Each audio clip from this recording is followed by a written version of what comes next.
श्री शिवाय नमस्तुभ्यम। आप सभी को श्रवण मास के 16वें दिन की ढेरों शुभकामनाएं।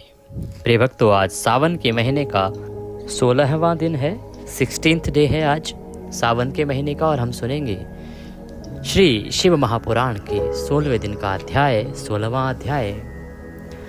कल हमने सुना कि किस प्रकार से देवी सती ने भगवान शंकर को प्राप्त करने के लिए कठिन साधना की, अनेकों प्रकार के तप किए, भोजन तक त्याग दिया। तदुपरांत उस कठिन तप से भगवान शंकर प्रसन्न हुए और उन्हें पत्नी रूप में प्राप्त करने के लिए उन्होंने वचन दिया। अब वचन देने के बाद देवी ने कहा कि प्रभु, अब मेरे पिता से मेरा हाथ आप ही मांगेंगे। अब भगवान शंकर तथास्तु कह के अपने धाम चले गए। वो अब प्रेम आसक्त भी हो गए हैं, प्रेम में पड़ गए हैं भगवान, और अब विचार कर रहे हैं कि किस प्रकार से देवी सती के यहाँ रिश्ता भेजा जाए, कैसे देवी सती के पिता से बात की जाए। ये विचार करते करते कुछ दिन व्यतीत हो गए। उधर दक्ष ये सोच रहे हैं कि कहीं ऐसा तो नहीं कि मैं भगवान शंकर के पास प्रस्ताव भेजूं और वो इनकार कर दे, तो इसका कुछ औचित्य ही नहीं रह जाएगा, क्योंकि 3 दिन बीत गए, वहां से कोई समाचार ही नहीं है। दोनों तरफ इस प्रकार से असमंजस की स्थिति है। तभी भगवान शंकर मन ही मन ब्रह्मदेव को स्मरण करते हैं। ब्रह्मदेव अपनी सभार्या देवी सरस्वती के साथ उपस्थित होते हैं, तो भगवान शंकर उन्हें अपने दिल का हाल बताते हैं। भगवान शंकर कहते हैं कि हे ब्रह्मदेव, मैंने वरदान तो दे दिया सती को अपनी पत्नी के रूप में प्राप्त करने का और अपने आप को वर के रूप में प्रदान करने का, परंतु मैं चिंतित हूं कि किस प्रकार से मैं उसके विवाह का प्रस्ताव भेजूं। तो इस कार्य को आप कीजिए, जाइए और राजा दक्ष से सती का हाथ मेरे लिए मांगिए। जब भगवान शंकर इस प्रकार से आज्ञा देते हैं तो ब्रह्मदेव देवी सती के साथ वहां से चलते हैं दक्ष के यहाँ के लिए। अब आगे का वृतांत हम आज सुनेंगे कि किस प्रकार से ब्रह्मदेव जाके दक्ष से उनकी कन्या का हाथ भगवान शंकर के लिए मांगते हैं और आगे विवाह आदि कर्म किस प्रकार से आरंभ होते हैं। आज का वृतांत, आज का अध्याय आरंभ करें उससे पहले आपसे निवेदन है कि यह भगवान की कथा का वीडियो है, तो कृपया वीडियो को एक बार लाइक अवश्य कर दीजिएगा। भगवान शंकर की कृपा प्राप्त करने के लिए कमेंट बॉक्स में अवश्य लिखिए जय शिव शंकर या ओम नमः शिवाय। श्रावण के महीने में भगवान शंकर के ये मंत्र जितने लिखे जाएंगे, जितने बोले जाएंगे, उतना कल्याण होगा। आप देख रहे हैं देवभूमि ज्योतिष संस्थान का प्रतिष्ठित यूट्यूब चैनल देवभूमि धार्मिक। हम यहाँ पर सभी व्रत और त्योहारों की सही शास्त्रीय जानकारी प्रदान करते हैं। ज्योतिष शास्त्र और पंचांग के आधार पर आपको बताते हैं कि कौन सी तिथि कब है, व्रत आदि कब करना है, क्या विधि है, क्या नियम है, क्या गलतियाँ नहीं करनी है। यदि आप सभी व्रत और त्योहारों की सही शास्त्रीय जानकारी प्राप्त करते रहना चाहते हैं तो कृपया चैनल को अभी सब्सक्राइब कर लीजिए। आप सही कथाएं और सही महात्म्य सुनते रहना चाहते हैं तो चैनल को अभी सब्सक्राइब कर लीजिए। जब आप सब्सक्राइब का बटन दबाएंगे तो वहाँ एक घंटी का निशान दिखाई देगा, उसे अवश्य दबाइएगा। जब आप उस घंटी के निशान को, बेल आइकन को प्रेस करेंगे, तभी आपको हमारे वीडियोस प्राप्त होंगे, अन्यथा आपसे वीडियो छूट जाएंगे, जानकारी छूट जाएगी। आइए प्रिय भक्तों, अब आरंभ करते हैं आज का अध्याय। सर्वप्रथम परम पूज्य गुरुदेव महाराज के चरणों में वंदना करते हैं।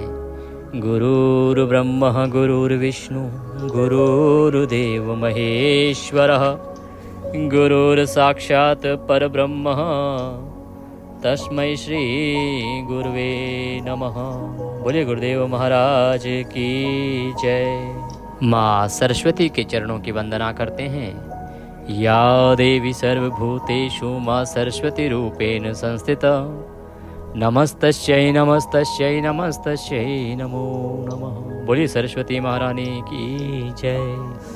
प्रथम पूज्य गणेश जी महाराज की चरण वंदना करते हैं। बोलिए गणेश जी महाराज की जय। बोलिए गौरी शंकर भगवान की जय। बोलिए श्री शिव महापुराण की जय। बोलिए श्रवण मास की जय। आप सभी दर्शकों को, आप सभी श्रोताओं को मेरा नमस्कार। आरंभ कर रहे हैं आज का वृतांत। इस प्रकार से वहाँ से ब्रह्मदेव चले हैं भगवान शंकर की आज्ञा पाकर।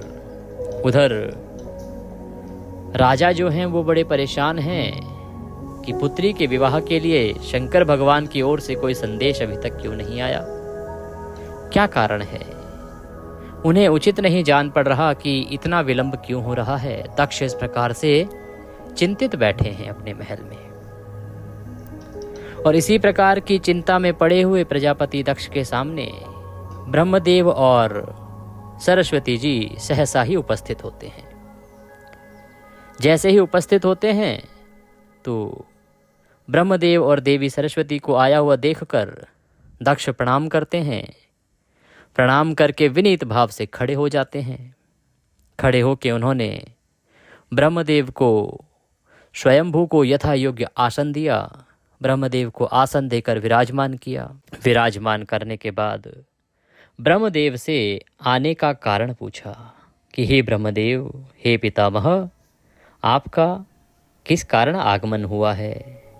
तो ब्रह्मदेव सब बातें बताते हैं उनको, और बातें बताकर कहते हैं कि प्रजापति, भगवान शंकर ने तुम्हारी पुत्री को प्राप्त करने के लिए निश्चय ही मुझे तुम्हारे पास भेजा है। इस विषय में जो श्रेष्ठ कृत्य हो उसका निश्चय करो। जैसे सती ने नाना प्रकार के भावों से तथा सात्विक व्रत के द्वारा भगवान शिव की आराधना की है, उसी तरह वे भी सती की आराधना करते हैं। इसलिए दक्ष, भगवान शिव के लिए ही संकल्पित एवं प्रकट हुई अपनी इस पुत्री को तुम अविलंब उनकी सेवा में सौंप दो। इससे तुम कृतकृत्य हो जाओगी। मैं नारद के साथ जाकर उन्हें तुम्हारे घर ले आऊंगा, फिर तुम उन्हीं के लिए उत्पन्न हुई अपनी यह पुत्री उनके हाथ में दे दो। ब्रह्मदेव की ये बात सुनकर दक्ष मुस्कुराने लगे और उन्हें बड़ा ही हर्ष हुआ, क्योंकि वो तो स्वयं इसकी प्रतीक्षा कर रहे थे कि भगवान शंकर के यहाँ से कोई संदेशा आए, और वह संदेशा अब उन्हें प्राप्त हो गया। वह प्रसन्न हुए और प्रसन्न होकर बोले, पिताजी ऐसा ही होगा। यह सुनकर ब्रह्मदेव देवी सरस्वती के साथ उस लोक में पहुंचे जहां परम कल्याण में तत्पर रहने वाले भगवान शिव बड़ी उत्सुकता से उनकी प्रतीक्षा कर रहे थे। जिस प्रकार से एक प्रेमी प्रतीक्षा करता है कि उसकी प्रेमिका के यहाँ से संदेशा आए, उसी प्रकार उत्सुकता के साथ भगवान शंकर भी वहाँ प्रतीक्षा कर रहे थे कि न जाने क्या समाचार आएगा। ब्रह्मदेव के समझाने पर दक्ष समझ तो जाएंगे ना, वो हाँ तो कर देंगे ना, कहीं ऐसा तो नहीं उन्हें कोई ऐतराज होगा, क्योंकि अब भगवान भी भगवान न रहकर एक प्रेमी हो चुके हैं। अब उनको सहसा ही सती के साथ विवाह की उत्सुकता है। और इस प्रकार समाचार सुनने के बाद दक्ष भी अपनी पुत्री और भार्या के साथ पूर्ण काम हो गए। वे इतने संतुष्ट हुए कि मानो जैसे उन्होंने अमृत पान कर लिया हो। अत्यंत प्रसन्न हुए।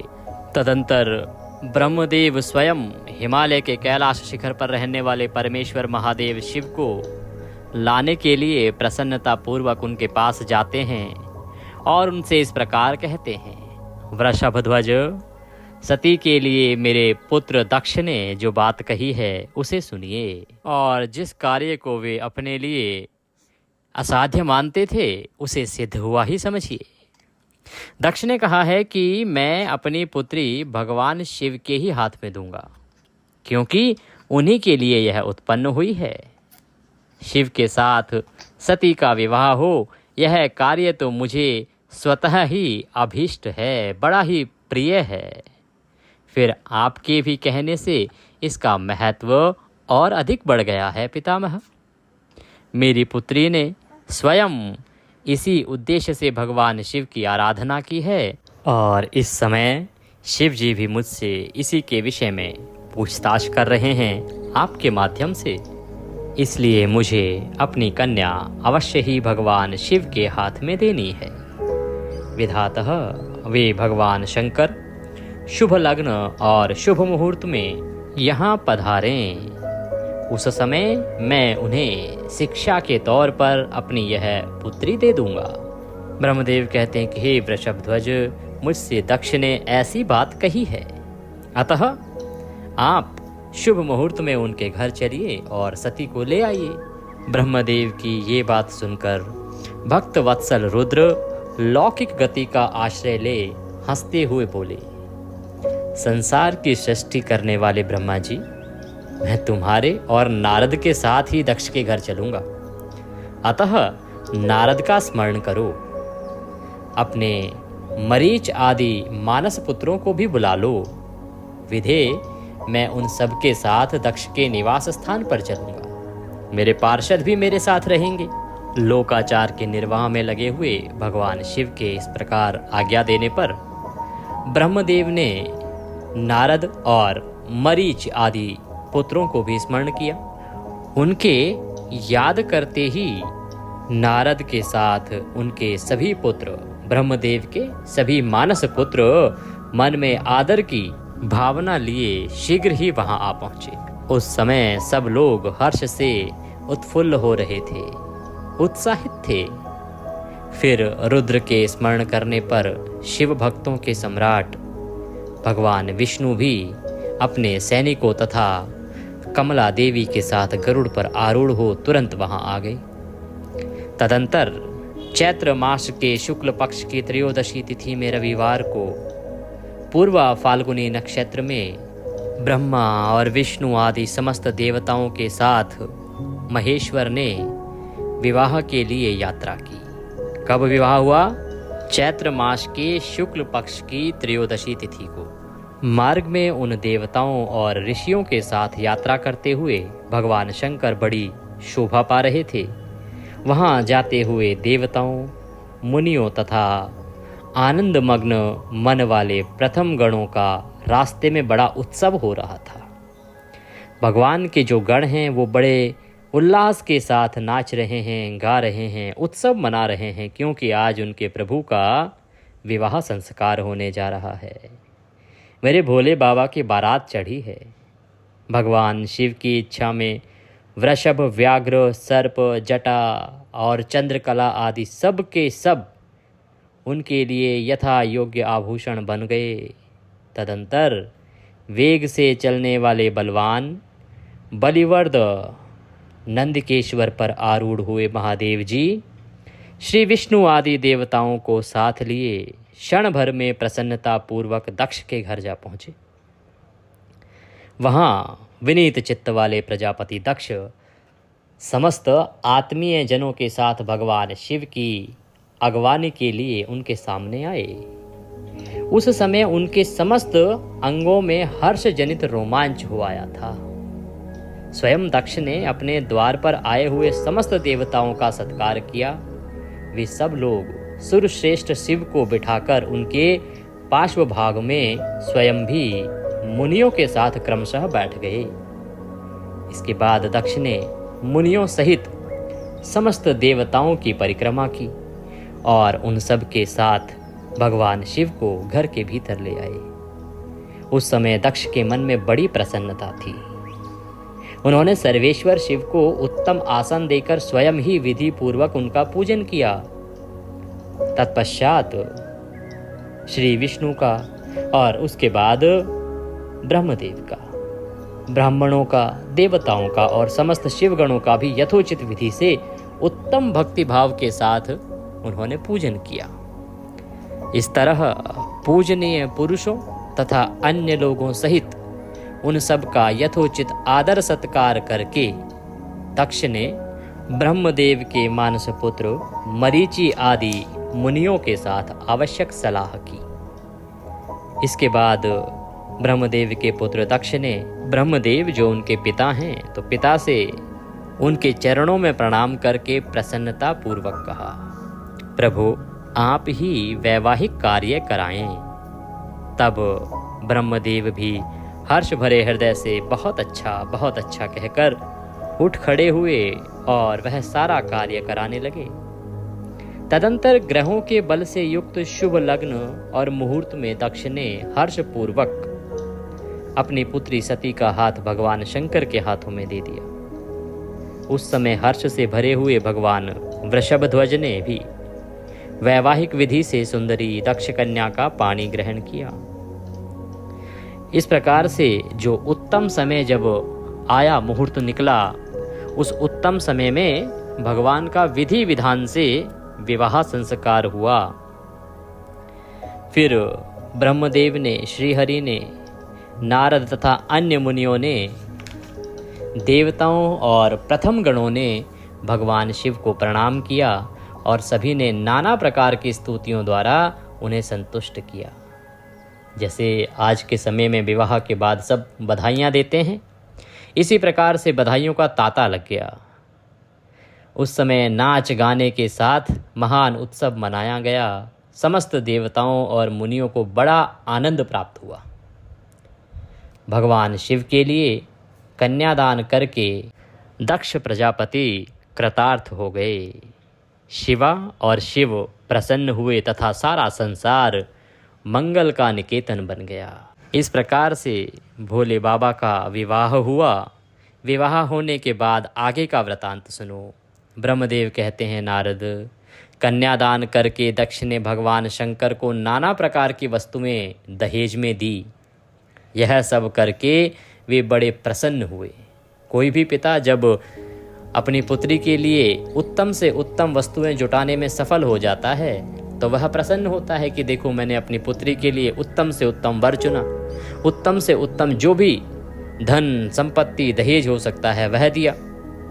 तो उसके बाद जब वो सब कुछ कर लेता है तो उसे बड़ा संतोष प्राप्त होता है कि मैंने अपनी पुत्री के लिए सबसे बेस्ट किया है, सबसे उत्तम किया है। उसी प्रकार से दक्ष प्रजापति भी प्रसन्न हो रहे थे। फिर उन्होंने ब्राह्मणों को भी नाना प्रकार के धन बांटे। तत्पश्चात लक्ष्मी सहित भगवान विष्णु शंभू के पास आ गए और हाथ जोड़कर खड़े हुए और इस प्रकार से बोले। भगवान विष्णु बोले, देव देव महादेव, दया सागर प्रभु, तात, आप संपूर्ण जगत के पिता हैं और सती देवी सबकी माता हैं। आप दोनों सत्पुरुषों के कल्याण तथा दुष्टों के दमन के लिए सदा लीला पूर्वक अवतार ग्रहण करते हैं। यह सनातन श्रुति का कथन है। आप चिकने नील अंजन के समान शोभा वाली सती के साथ जिस प्रकार शोभा पा रहे हैं, मैं उससे उल्टे लक्ष्मी के साथ शोभा पा रहा हूं। अर्थात सती नीलवर्णा तथा आप गौरवर्णा हैं, उससे उल्टे मैं नीलवर्णा तथा लक्ष्मी गौरवर्णा है। नारद, मैं देवी सती के पास आकर ग्रह सूत्रोक्त विधि से विस्तार पूर्वक सारा अग्नि कार्य कराने लगा। मुझ आचार्य तथा ब्राह्मणों की आज्ञा से शिवा और शिव ने बड़े हर्ष के साथ विधि पूर्वक अग्नि की परिक्रमा की। अब भगवान के फेरे हो रहे हैं। उस समय वहाँ बड़ा अद्भुत उत्सव मनाया गया। गाजे बाजे और नृत्य के साथ वह उत्सव सबको बड़ा ही सुखद जान पड़ा। तदंतर भगवान विष्णु बोले, सदाशिव, मैं आपकी आज्ञा से यहाँ शिव तत्व का वर्णन करता हूँ। समस्त देवता तथा दूसरे दूसरे मुनि अपने मन को एकाग्र करके इस विषय को सुने। भगवान, आप प्रधान और अप्रधान, प्रकृति और उससे अतीत हैं। आपके अनेक भाग हैं, फिर भी आप भाग रहित हैं।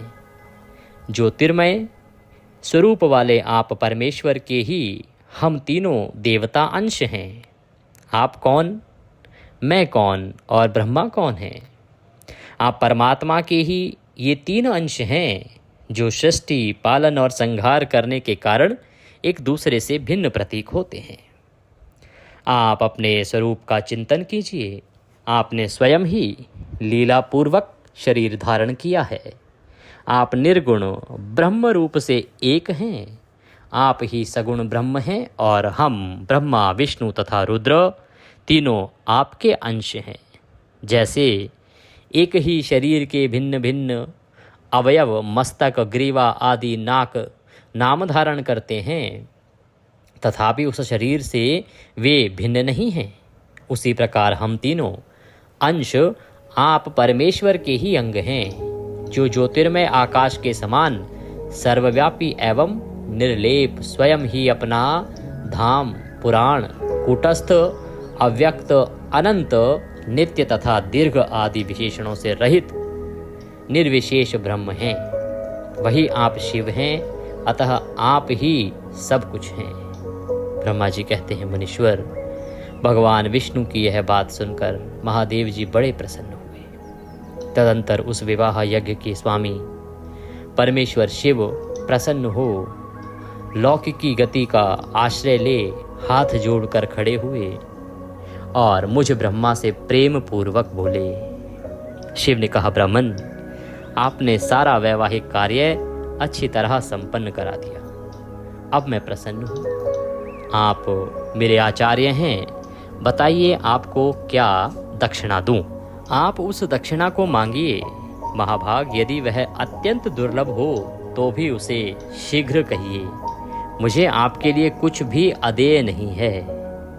मुने, भगवान शंकर का यह वचन सुनकर मैं हाथ जोड़ विनीत चित्त से उन्हें बारंबार प्रणाम करके बोला। कौन बोले? ब्रह्मदेव। देवेश, यदि आप प्रसन्न हो और महेश्वर, यदि मैं वर पाने योग्य हूँ तो प्रसन्नता पूर्वक जो बात कहता हूँ उसे आप पूर्ण कीजिए।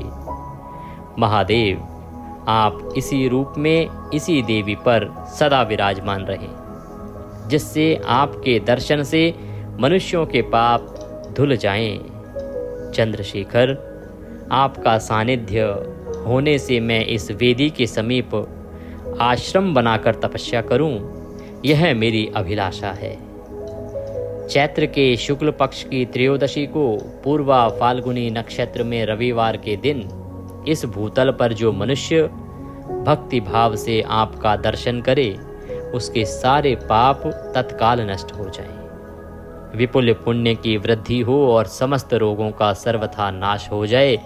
जो नारी दुर्भगा, वंध्या, कानी अथवा रूपहीना हो, वह भी आपके दर्शन मात्र से ही अवश्य निर्दोष हो जाए।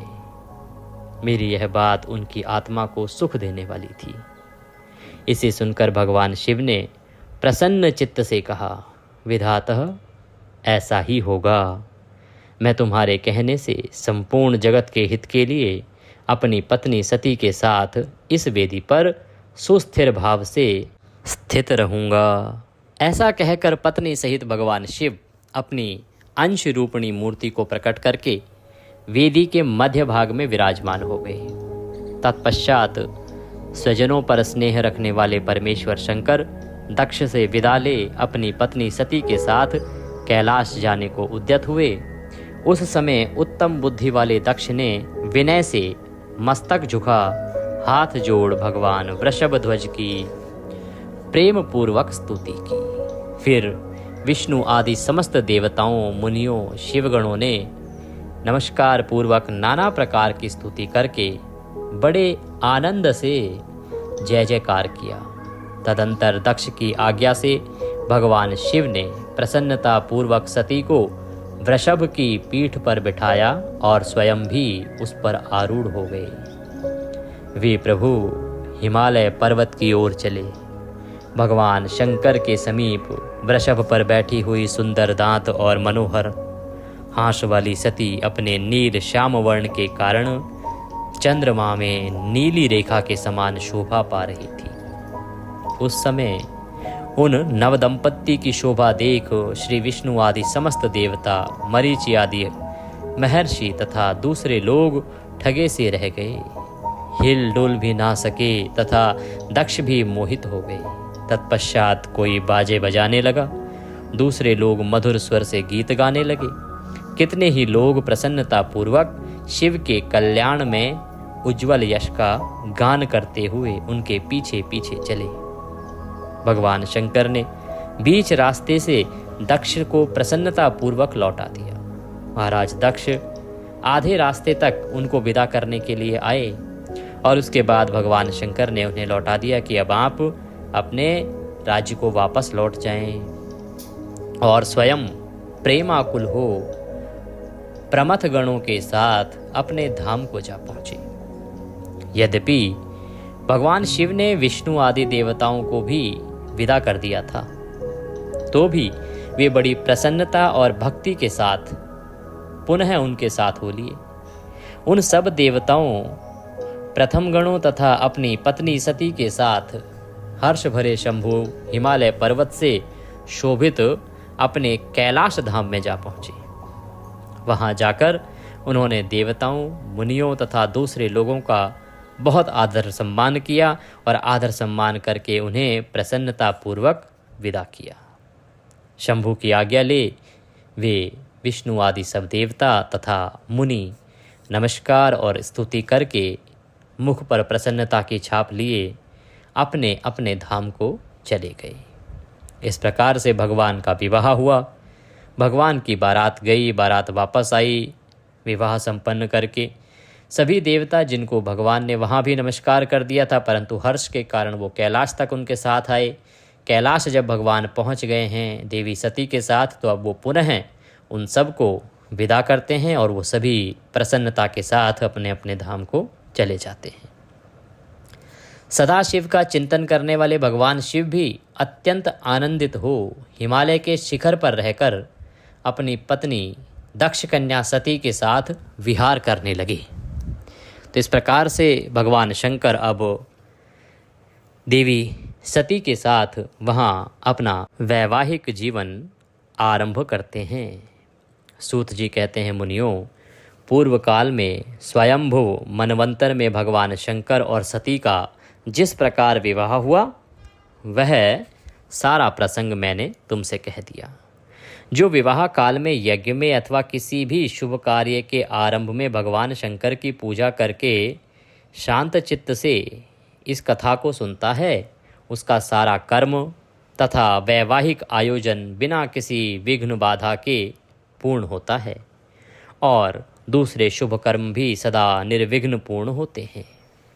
इस शुभ उपाख्यान को प्रेम पूर्वक सुनकर विवाहित होने वाली कन्या भी सुख, सौभाग्य, सुशीलता और सदाचार आदि सद्गुणों से संपन्न साध्वी स्त्री तथा पुत्रवती होती है। इसीलिए यह वृतांत सदा ही सुनना चाहिए। इस प्रकार यह भगवान शंकर और माता सती के विवाह का प्रसंग था।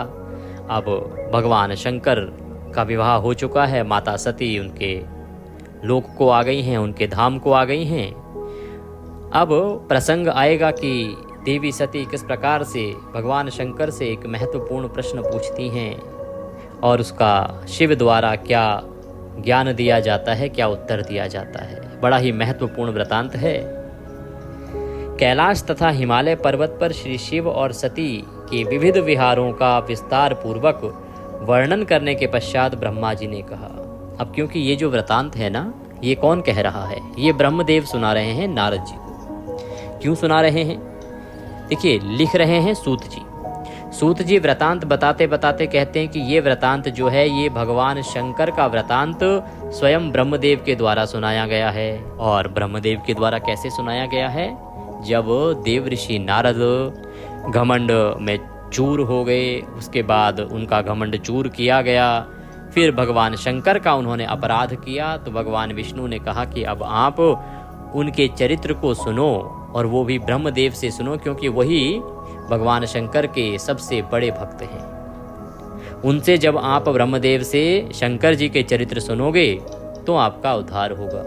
तो नारद जी अब ब्रह्मदेव के पास हैं और शंकर भगवान के सारे चरित्र सुन रहे हैं। उन्हीं का वर्णन शिव महापुराण में है। तो इसके रचयिता सूत जी हैं। सूत जी के माध्यम से ये हमारे यहाँ पे है, लेकिन सूत जी किसका रेफरेंस देते हैं कि ये प्रसंग कहाँ से आया उनके पास? उनके पास ये प्रसंग आया ब्रह्मदेव और नारद जी के यहाँ से। तो ब्रह्मदेव अब आगे वर्णन करते हुए नारद जी से कहते हैं कि भाई मैंने आपको देखो किस प्रकार से विवाह हुआ ये सब तो बता दिया, और किस प्रकार से वो अब माता सती पहुंच गई हैं। अब आगे का वृतांत मैं सुनाता हूँ। कहते हैं कि मुने एक दिन की बात है, देवी सती एकांत में भगवान शंकर से मिली। और उन्हें भक्ति पूर्वक प्रणाम करके दोनों हाथ जोड़कर खड़ी हो गई। प्रभु शंकर को पूर्ण प्रसन्न जानकर नमस्कार करके विनीत भाव से खड़ी हुई दक्ष कुमारी सती भक्ति भाव से अंजलि बांधे बोली। सती ने कहा, देव देव महादेव, करुणा सागर, आप दीनोद्धार परायण हैं, अर्थात आप दीनों का उद्धार करते हैं। महायोगिन, मुझ पर कृपा कीजिए।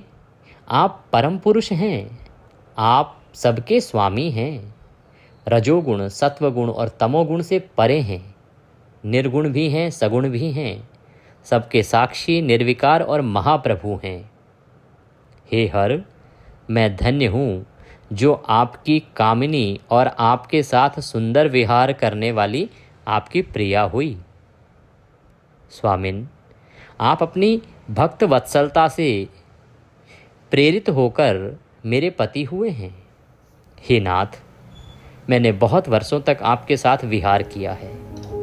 महेशान, इससे मैं बहुत संतुष्ट हुई हूँ और अब मेरा मन उधर से हट गया है। देवेश्वर, अब तो मैं उस परम तत्व का ज्ञान प्राप्त करना चाहती हूँ जो निर्तिशय सुख प्रदान करने वाला है तथा जिसके द्वारा जीव संसार दुख से अनायास ही उद्धार पा जाता है। हे नाथ, जिस कर्म का अनुष्ठान करके विषयी जीव भी परम पद को प्राप्त कर ले और संसार बंधन में ना बंधे, उसे आप बताइए, मुझ पर कृपा कीजिए। ब्रह्मा जी कहते हैं, मुने, इस प्रकार आदि शक्ति महेश्वरी सती ने केवल जीवों के उद्धार के लिए जब उत्तम भक्ति भाव के साथ भगवान शंकर से प्रश्न किया, तब उनके उस प्रश्न को सुनकर स्वेच्छा से शरीर धारण करने वाले तथा योग के द्वारा भोग से विरक्त चित्त वाले स्वामी शिव ने अत्यंत प्रसन्न होकर सती से इस प्रकार कहा। शिव बोले, देवी दक्षनंदिनी, हे महेश्वरी, सुनो, मैं उसी परम तत्व का वर्णन करता हूँ जिससे वासनाबद्ध जीव तत्काल मुक्त हो सकता है। परमेश्वरी, तुम विज्ञान को परम तत्व जानो। विज्ञान वह है जिसके उदय होने पर मैं ब्रह्म हूँ ऐसा दृढ़ निश्चय हो जाता है। ब्रह्म के सिवा दूसरी किसी वस्तु का स्मरण नहीं रहता तथा उस विज्ञानी पुरुष की बुद्धि सर्वथा शुद्ध हो जाती है। प्रिय, वह विज्ञान दुर्लभ है। इस त्रिलोकी में उसका ज्ञाता कोई विरला ही होता है। वह जो और जैसा भी है सदा मेरा स्वरूप ही है, साक्षात परत ब्रह्म ही है। उस विज्ञान की माता है मेरी भक्ति, जो भोग और मोक्ष रूप फल प्रदान करने वाली है। वह मेरी कृपा से सुलभ होती है। भक्ति 9 प्रकार की बताई गई हैं। सती, भक्ति और ज्ञान में कोई भेद नहीं है। भक्त और ज्ञानी दोनों को ही सदा सुख प्राप्त होता है। जो भक्ति का विरोधी है उसे ज्ञान की प्राप्ति नहीं हो सकती। देवी, मैं सदा भक्त के अधीन रहता हूँ और भक्ति के प्रभाव से जातिहीन नीच मनुष्यों के घरों में भी चला जाता हूँ, इसमें संशय नहीं है। सती, वह भक्ति 2 प्रकार की है, सद्गुण और निर्गुणा। जो वैधि अर्थात शास्त्र विधि से प्रेरित और स्वाभाविक हृदय के सहज अनुराग से प्रेरित भक्ति होती है, वह श्रेष्ठ है। तथा इससे भिन्न जो कामना मूलक भक्ति होती है, वह निम्न कोटि की मानी गई है। पूर्वोक्त सद्गुणा और निर्गुणा, ये दोनों प्रकार की भक्तियाँ नैष्टिकी और अनैष्टिकी के भेद से 2 भेद वाली हो जाती हैं। नैष्टिकी भक्ति 6 प्रकार की जाननी चाहिए और अनैष्टिकी 1 ही प्रकार की कही गई है। विद्वान पुरुष विहिता और अविहिता आदि भेद से उसे अनेक प्रकार की मानते हैं। इन द्विविध भक्तियों के बहुत से भेद प्रभेद होने के कारण इनके तत्व का अन्यत्र वर्णन किया गया है। प्रिय, मुनियों ने सगुणा और निर्गुणा दोनों भक्तियों के 9 अंग बताए हैं। हे दक्षनंदिनी, मैं उन 9 अंगों का वर्णन करता हूँ, तुम प्रेम से सुनो। देवी, श्रवण, कीर्तन, स्मरण, सेवन, दास्य, अर्चन, सदा मेरा वंदन, सख्य और आत्मसमर्पण, ये विद्वानों ने भक्ति के 9 अंग माने हैं। शिवे, भक्ति के उपांग भी बहुत से बताए गए हैं। देवी, अब तुम मन लगाकर मेरी भक्ति के पूर्वोक्त 9 अंगों के पृथक पृथक लक्षण सुनो। वे लक्षण भोग तथा मोक्ष प्रदान करने वाले हैं। जो स्थिर आसन से बैठकर तन मन आदि से मेरी कथा कीर्तन आदि का नित्य सम्मान करता है और नित्य सम्मान करता हुआ प्रसन्नता पूर्वक अपने श्रवण पुटों से उसके अमृत रस का पान करता है, उसके इस साधन को श्रवण कहते हैं। जो हृदय आकाश के द्वारा मेरे दिव्य जन्म कर्मों का चिंतन करता हुआ प्रेम से वाणी द्वारा उनका उच्च स्वर से उच्चारण करता है, उसके इस भजन साधन को कीर्तन कहते हैं।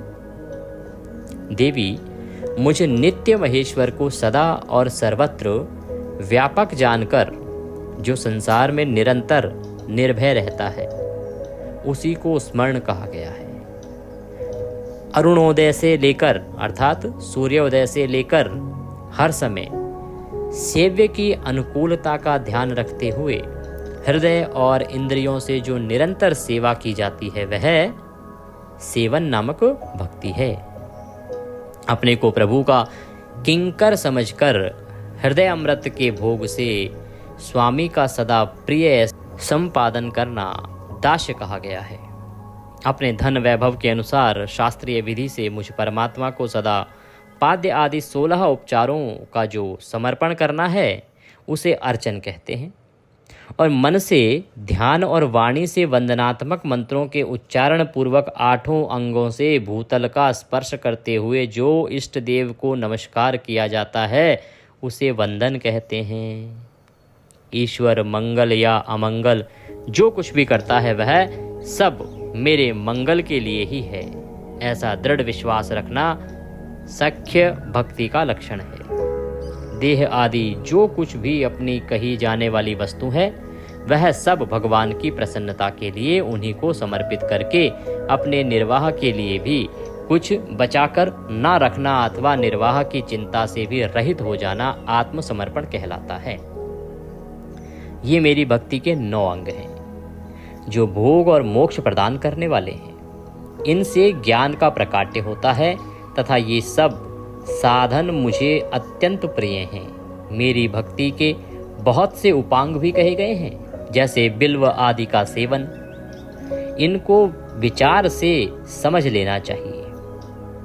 शंकर भगवान कहते हैं कि प्रिय, इस प्रकार मेरी सांगुपांग भक्ति सबसे उत्तम है।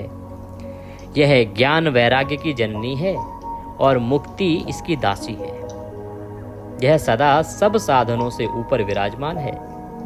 इसके द्वारा संपूर्ण कर्मों के फल की प्राप्ति होती है। यह भक्ति मुझे सदा तुम्हारे समान प्रिय ही है।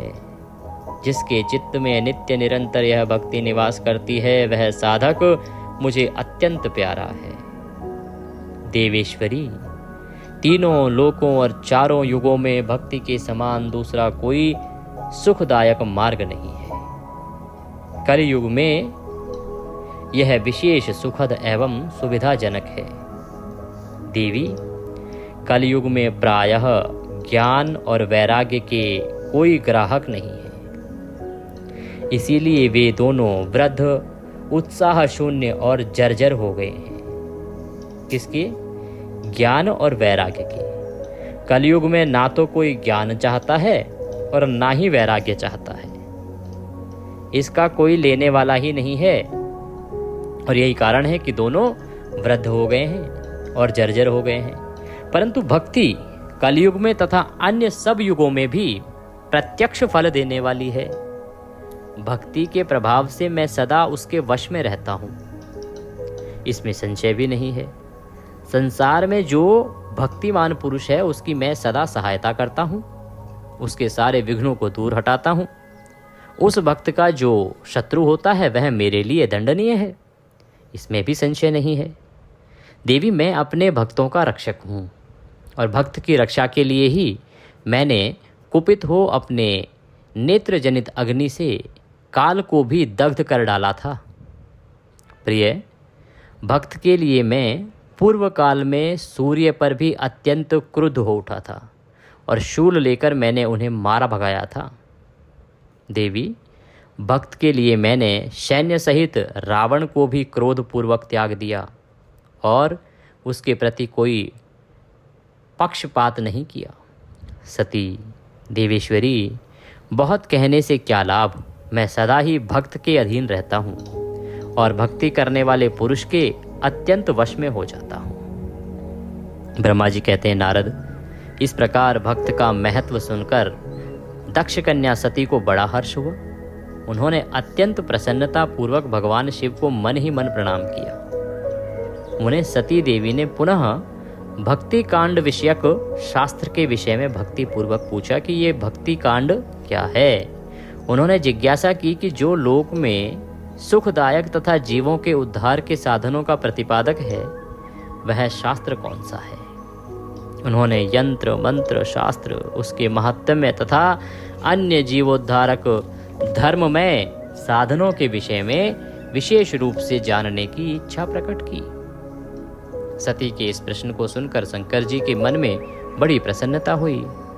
उन्होंने जीवों के उद्धार के लिए सब शास्त्रों का प्रेम पूर्वक वर्णन किया। महेश्वर ने 5 अंगों सहित तंत्र शास्त्र, यंत्र शास्त्र तथा भिन्न भिन्न देवेश्वरों की महिमा का वर्णन किया। मुनीश्वर इतिहास कथा सहित उन देवताओं के भक्तों की महिमा का, वर्णाश्रम धर्मों का तथा राजधर्मों का भी निरूपण किया। पुत्र और स्त्री के धर्म की महिमा का, कभी नष्ट न होने वाला वर्णाश्रम धर्म का और जीवों को सुख देने वाले वैद्य का शास्त्र तथा ज्योतिष शास्त्र का भी वर्णन किया। महेश्वर ने कृपा करके उत्तम सामुद्रिक शास्त्र तथा और भी बहुत से शास्त्रों का तत्वतः वर्णन किया। इस प्रकार लोकोपकार करने के लिए सद्गुण संपन्न शरीर धारण करने वाले त्रिलोक सुखदायक और सर्वज्ञ सती शिव हिमालय के कैलाश शिखर पर तथा अन्य अन्य स्थानों में नाना प्रकार की लीलाएं करते थे। वे दोनों दंपत्ति साक्षात पर ब्रह्म स्वरूप ही हैं। बोले शंकर भगवान की जय। इसी के साथ आज का यह अध्याय यहाँ पूर्ण होता है। आज की कथा को हम यहाँ विराम देंगे। कल हम सुनेंगे इससे आगे की कथा, जो बड़ी ही उत्तम है, क्योंकि अभी आपने भगवान के विवाह की कथा सुनी, साथ में आपने ज्ञान की बातें भी सुनी। भगवान के द्वारा सती को दिया गया ज्ञान बड़ा ही महत्वपूर्ण था। कल इससे महत्वपूर्ण वृतांत आएगा जिसमें भगवान श्री राम के प्रति भगवान शंकर की भक्ति देखने को मिलेगी। सती इसको देख के मोहित हो जाएंगी और किस प्रकार से श्री राम की परीक्षा की जाती है, यह वृतांत भी आप कल सुनेंगे। इसके अतिरिक्त शिव के द्वारा गोलोक धाम में विष्णु का भी वर्णन किया जाएगा कि किस प्रकार से मनुष्य की मुक्ति होती है, तथा अन्य अन्य वृतांत जो कल के अध्याय में आएंगे। बड़े ही महत्वपूर्ण वृतांत हैं, तो कल पुनः जुड़िएगा हमारे साथ और अवश्य सुनिएगा आगे की कथा। आप ये कथा सुन रहे हैं देवभूमि ज्योतिष संस्थान के YouTube चैनल देवभूमि धार्मिक पे। चैनल पर नए हैं तो सब्सक्राइब कर लीजिए, जिससे कि आप इसी प्रकार के सही महात्म्य और कथाएं सुन सकें। इससे पहले आज सुबह हमने सुना कि किस प्रकार से चातुर्मास महात्म्य में आगे बढ़ा और आज 20वें दिन की कथा आप उसमें सुन रहे हैं। और इसके बाद आएगा श्री श्रवण मास महात्म्य, तो अवश्य सुनिएगा श्रवण मास महात्म्य भी। तीनों ही बहुत ही महत्वपूर्ण वर्णन आपके सामने हैं। शिव महापुराण सावन में सुनेंगे, बड़ा कल्याणकारी है। श्रवण मास महात्म्य की तो सावन में महिमा है ही बहुत, और चातुर्मास महात्म्य आपको कहीं सुनने को ही नहीं मिलेगा, क्योंकि सबसे बड़ा महात्म्य है। 4 महीने का महात्म्य है। इसमें वासुदेव महात्म्य चल रहा है, बड़ा ही उत्तम वर्णन वहाँ पर चल रहा है, बहुत ही बड़ी शिक्षाएं मिल रही हैं, तो उसको अवश्य सुनिए। इन दिनों में तो जितना सुनेंगे चातुर्मास में भगवान श्री हरि विष्णु की कथाएं, उतना कल्याण होगा। भगवान सब पर कृपा करें। हर हर महादेव।